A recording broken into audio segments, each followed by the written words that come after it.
political culture, the dictators which ruled the Middle East, the Arab world for ages, were toppled. The people talks. Second, religion proved to be very, very instrumental to the extent that cannot be found in other part of the world. Third, states were crushed. And in the stead of states, we had some other identities coming to the fore. And this is a fascinating theater in the Middle East to see how narratives of the past do attack the present in order to build up a different future. Fourth, we don't have the big brother anymore. Pull out of the Americans, put in of the Russians. China is here too, and we have a different kaleidoscope, a different chase. Fifth, Israel is no longer the factor or the element to be blamed about Middle Eastern atrocities. In the 20th century, it went without saying that the Palestinian-Israeli conflict is the A to Z by which to analyze the Middle East. It was said as if you are solving out the Palestinian-Israeli conflict, you're going to solve out the problems of the Middle East. Now everybody knows Muslims are being slaughtered by Muslims. More than 500,000 people were slaughtered in the Middle East. 15 million are refugees or displaced. And this goes on and on. So for all means and purposes, we have a different Middle East. Now what we are doing in Tel Aviv University and beyond is to educate our students and policymakers not to think through the conventions of the 20th century, because they are not valid anymore.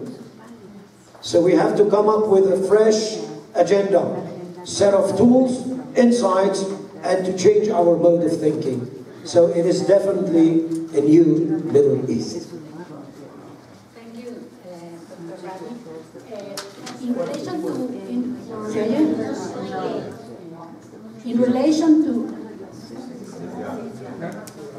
In relation to what you have said just now, the result of the Arab Spring in most cases was the emergence of a state of chaos and sectarianism.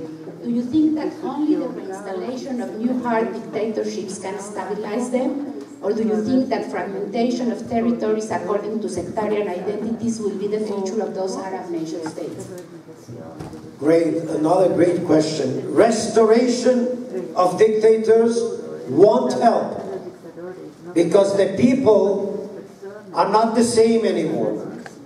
And just remember, Facebook, Twitter, this is a thing by which to bypass rulers. Imagine that you can sit in Tel Aviv University and we have a bunch of PhD students fluent in Turkish, Kurdish, Arabic, Farsi, and they do Twitter, Facebook, speaking to the region, getting a lot of information. And this is kind of a new age. If you are not in, you are out. So basically, we have to be equipped with something different in that regard. Now, I think that what happened in the Middle East, what has been proved, is that primordial identities, identities of the past, are much more resilient than modern identities. So if I would walk you now in Halab, in Aleppo, any Shamis in this? Halabis? Yeah. So Halab. So if I would walk you through Halab, and you would find somebody, or even in Mosul in Iraq, and you're going to ask him who you are, the Western mind would look for a response which is based on nationalism. I am a Lebanese guy, Iraqi, Syrian. Well, this is a thing of the 20th century. Now what you have to understand is whether he or she is Sunni or Shia, Kurd, Druze, Alawite, Turk, Persian, Arab, Sunni, Shiite, Muslim, Christian, Jewish. So you have a plethora of identities. People are getting back to their primordiality. And this is much more resilient than the modern identity. Now, if we would like to solve out the problems of the Middle East, which is very difficult, of course, but we have to use the layer of sectarianism, because Kurds are Kurds, and you can do nothing about that. Arabs are Arabs, Persians are Persians, Sunnis are Sunnis, Shiites are Shiites. So once you came to know or realize how important this identity is for these people, you would work in line with that. And only by creating a federalist sort of a nation or state, you can start solving out the problems. So I think that what the Middle East actually has taught us, that the modern identity, the nation state, a Western phenomenon, is not that valid in the Middle East. Middle East is a cradle of civilization. We are coming from the place where everything was to start. It is Mesopotamia. It is Egypt with the pyramids. It is the Persian Achaemenid Empire. It is Jerusalem, cradle of civilization. We have a multi-layered history. In this region, religion and identities must be respected in order to start thinking on this region in a different way. What we have to make sure is that we are going to put aside our Western suit. We should not implement Western notions on the Middle East. What we have to do is to change things and to have the mindset of the region in order to start understand what's going on there. I think this is a follow-up question to what you just said. So do failed states and the prominence of primordial or pre-state identities show that history has come back to the fore to challenge the conceptions and calculations of local, regional, and world actors in new ways? Yeah, I do agree with that. I'm just publishing a book in Hebrew, and let me translate the title into English. It is called Back to the Future. So if you would like to dance with the Middle East, it is kind of a very, very special tango when you have to have at least 2 steps back and then 1 step forward. Otherwise, you are thinking Western. The West actually says that the past is passé. It's anachronistic. What is being asked is, what next? In the Middle East, nobody is allowed to move forward unless he got an approval from the past to do so. Think of that way. This is the trick. The past is much more important than the present. And what you see is not something that really happens. What counts is what people have in mind. So when we say people, we say movements, we say dreams, we say so many things. How can we understand what people do talk about? We can do that only if we understand their mindset, their language, their history, their culture. This is exactly what we are trying to do in our education, Tel Aviv University and beyond. The religious factor has become more and more important in the region. Political Islam and political religious Judaism have more weight than ever before. Do you think there is a possibility of containing and diminishing that factor, and if so, how? Well, if I would know how, I wouldn't be here. Well, let me tell you, this is a very, very complicated issue. First of all, make sure you don't forget. You know, we have many, many delegations coming from Europe, coming from the United States. You know, I talk to them in Israel and all over the world. And always, there is kind of a point where I feel as if I can't go through. And the point is the instrumentality of religion. This is something the West cannot grasp. How come that in the 21st century, in a globalized world, religion proves to be very resilient? Well, I say that religion in the Middle East is a pillar. You can't actually move forward without it. So religion and state, in a way, or the state is in a way an anathema to religion. Take, for example, what we got in Egypt. Sisi is the president, and he toppled Morsi. So what is the difference between Sisi and Morsi? Is it just a mere struggle for power? No. It is two different visions as to how Egypt should look like in the future. Morsi vied for an Islamic republic in Egypt. Sisi respects religion, but won't let religion dictate the rhythm in politics. Erdogan in Turkey, you have heard a lot about that. Erdogan tried to make Turkey the opposite of what Mustafa Kemal Atatürk orchestrated 100 years ago. And Erdogan has failed. Because you can't have it all. Religion should be respected, but not should be or come at the expense of other cultures. And even when we are asked about Palestinians, and I would like to see actually an agreement between Palestinians and Israelis. But don't forget, Palestinians are not to be taken as a monolith.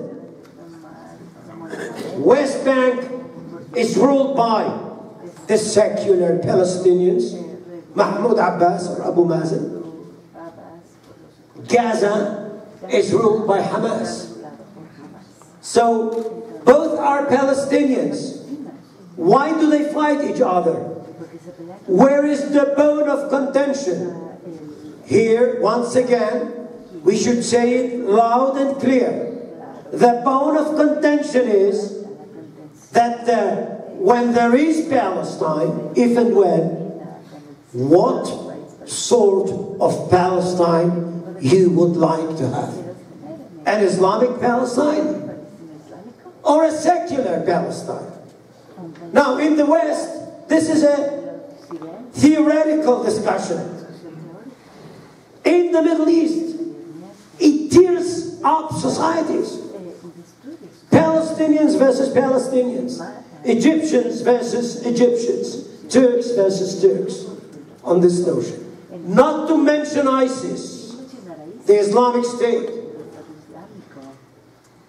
where you have kind of a body that says loud and clear that nationalism is not to be allowed, because nationalism would make the Muslim be loyal to his state and not to his religion.